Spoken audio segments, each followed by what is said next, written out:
Magandang umaga mga kapatid, Magallanes Adventist Church nagdaos ng 93rd founding anniversary.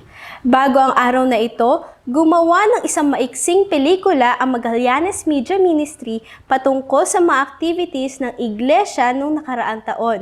Kaya kung hindi mo pa ito napapanood, panoorin mo na. Samantala, narito si Sofia para sa ulat ng selebrasyong ito. Sofia? Strength and Unity. Yan ang tema ng ika-93rd anniversary celebration ng Magallanes SDA Church ngayong 2024.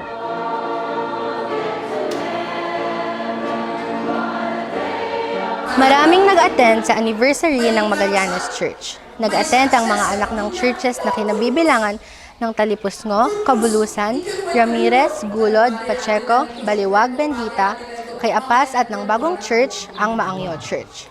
After ng divine worship ay nagkaroon ng masaganang potluck at makikita natin ang masayang pagsasalo-salo ng buong kapatiran. At nagpatuloy ang selebrasyong ito hanggang hapon. At yan ang mga naging kaganapan sa selebrasyon ng anniversary ng Magallanes SDA Church. Back to you, Kisha.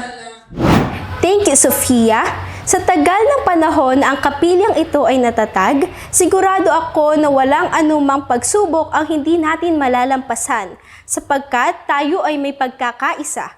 Lalo't higit, tayo ay may makapangyarihang Panginoon. Bago po ako magtapos, iiwan ko po sa inyo ang verse na matatagpuan sa Colossians 3:14.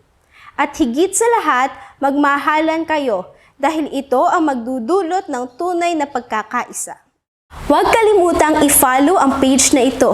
Gayon din mag-subscribe sa Magallanes Media Ministry YouTube channel para sa mga balita mula sa ating distrito. Ako po si Kisha Mapusaw, nag-uulat para sa Magallanes Media Ministry. Magandang umaga.